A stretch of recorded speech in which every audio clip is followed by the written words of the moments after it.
jazz music came into my life casually because I had a lot of classical music around when I was a child, no jazz music necessarily. So I had some kind of musical background but no jazz background.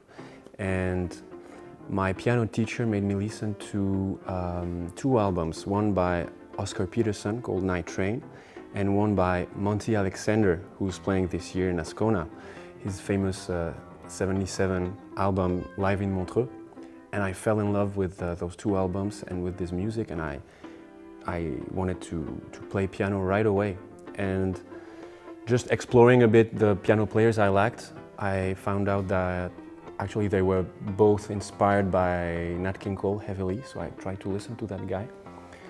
I didn't know much about it at first, and it was also a revelation. And when people ask me how do I do to sing and play at the same time, I always answer that it's Nat King Cole who taught me. I listened to him extensively, and no one does it better than him, I think.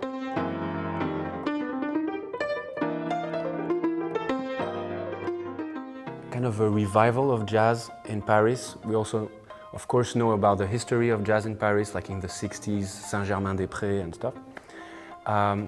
I think jazz has moved in Paris, it has changed, it has been influenced by American musicians who have decided to live in Paris and have had a great influence on younger musicians.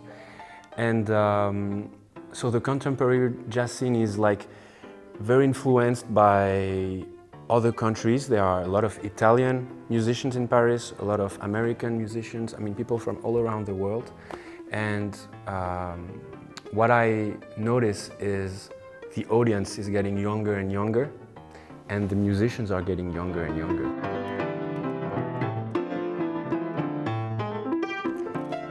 It's easy to think that in troubled times, you know, when everything is like going badly on a global level, on so many levels, it's easy to think, oh, music and culture are the last of our priorities. We should focus on the hard stuff, the important stuff. And I think that's a mistake. And I think, at the contrary, the more troubled times are, the more people need culture and music in particular to express themselves and to just have a good time.